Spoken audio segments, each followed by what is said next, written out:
What is up, everybody? It's your boy Phil Shocker, the United States Hedgehog, with our Week 4 RGBL Teambuilder. Excuse me, guys, I'm gonna be yawning a lot. It's 3:07 a. No, it's 3:37 a.m. for me, and I just woke up. I've been up for about 30 some minutes. I'm gonna plan to go back to sleep after it's recording, but I need to finish at least 2 months for building, so I'm gonna quickly record this Teambuilder, and I'm gonna go right back to bed. But if you guys are hyped, leave a like if you haven't already. Subscribe, join the Fish Crew today because you're feeling with the king of the crew.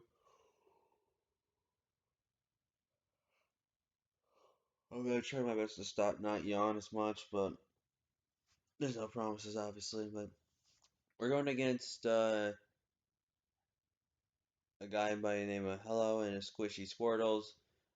This is a relatively semi-important matchup. If I lose this game, I have to essentially kind of win out to make playoffs and stuff. I mean, if I lose this one and next week, there's technically a chance still, but losing this one would really hinder me. But this matchup's relatively interesting to a point where I think I've got speed control this game. He only has really two things that are quote unquote fast items coming to me first in this match, but let's go ahead and just break down Hello's team here. Hello has got Zero Aura, Primarina, Corviknight, Scourge, Surfetched, Frostlass, Indeedee Female, Absol, Nidoking, Cradily. So looking at this matchup, I don't think Cradily really comes. Nidoking doesn't really come, but there's a small tiny percent chance it could. Absol has decent merits for coming, but I don't think it's going to come. Indeed, female's got a good potential chance to show up as well because of the fact of Psychic Terrain to nerf any priority.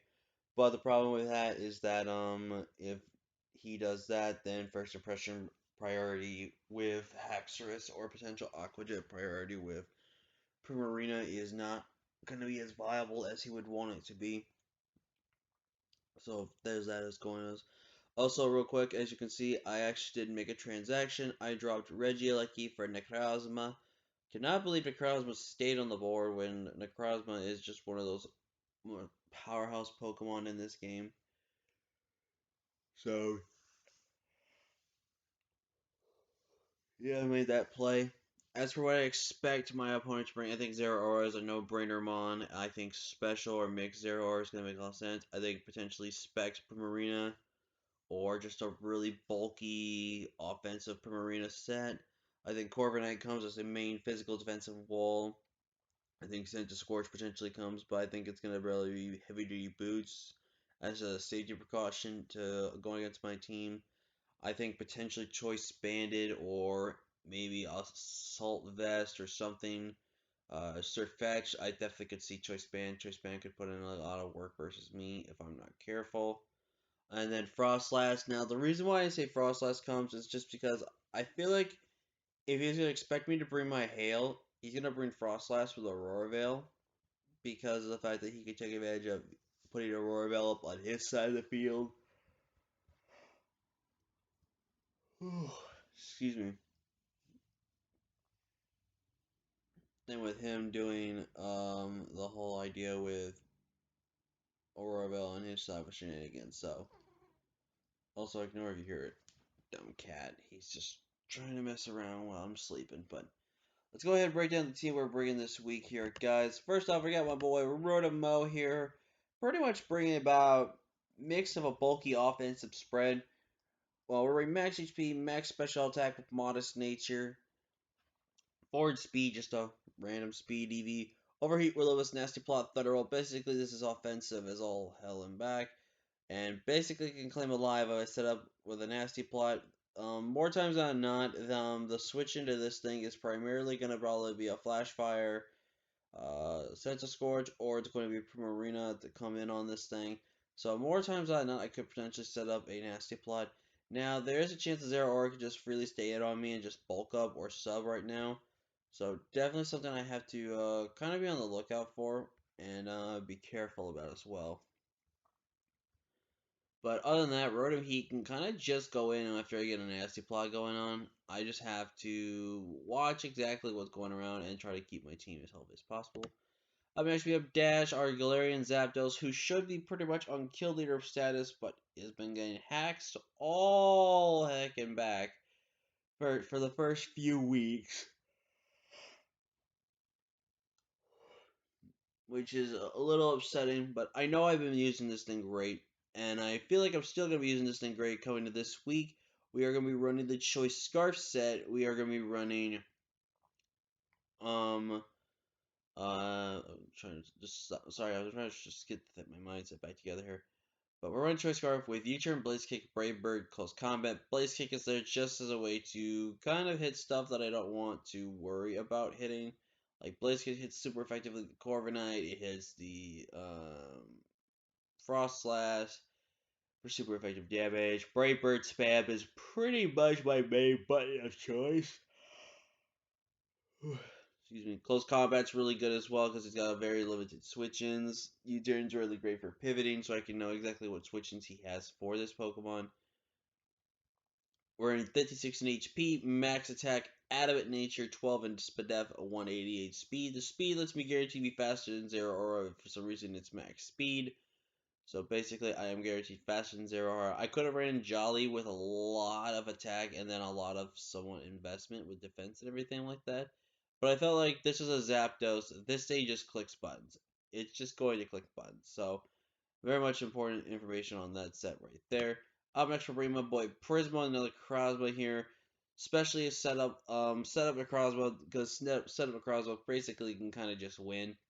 We're running Calmine, Moonlight, Photonizer, and Heatwave, 116 HP, 196 defense with the Bold Nature, 100 special attack, and 52 in Spadef.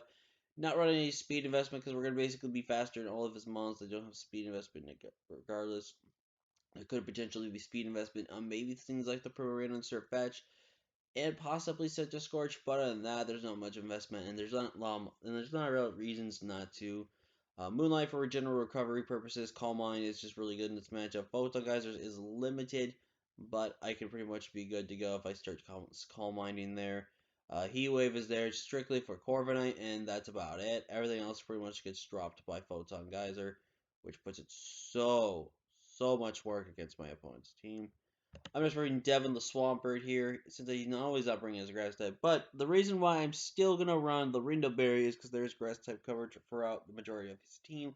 We have Power Whip, Sense of Scorch, there's Grass Knot, Zera, there's Energy Ball, Prim, in case he wants to run coverage and not choice specs. Just a lot of reasons to bring Swampert in that type of regard. We're bringing an Impish Swampert this week with Bulk Up, Earthquake, Rock Slide, and Liquidation. The reason why I'm running Rock Slide is so that way I can basically guarantee knockout Senta Scorch. I don't want to just click Earthquake freely against this team as well. But Rock Slide into Liquidation should do a lot of good damage to the Corviknight, which is really good. 140 HP, 176 in attack, 72 defense, 76 in Spadef, and 44 speed with the Impish Nature, like I said. Just so slightly of defense boost in him. We are running the 44 speed. The 44 speed lets me guarantee be faster than things like Primarina with no speed, which is very important. Up next, we're bringing Norberta my Flygon this week with Dragonance. Physical Flygon this week. I want to hopefully throw him off since I've been bringing pretty much special Flygon the last two times I've bring this thing.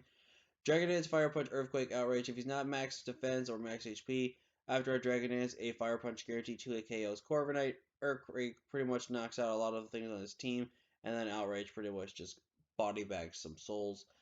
68 attack, max attack, adamant with 180 speed. Basically the same thing. If I got a Dragon Dance, I'm faster than everything in this team except that thing, Scarf.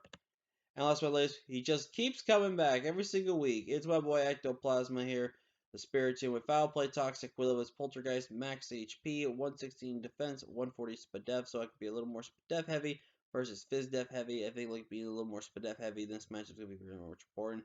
Basically, his job is just going to set up burns, set up toxic, and just hopefully get some ship off on the same. But that's the week 4 team builder. Relatively important game. Hopefully we can win this one. Like, comment, share, subscribe, and I will see you guys in the next video. But then until next time, guys, I'm Pro Shocker. Thanks to Hedgehog. I'll see you guys later. Peace.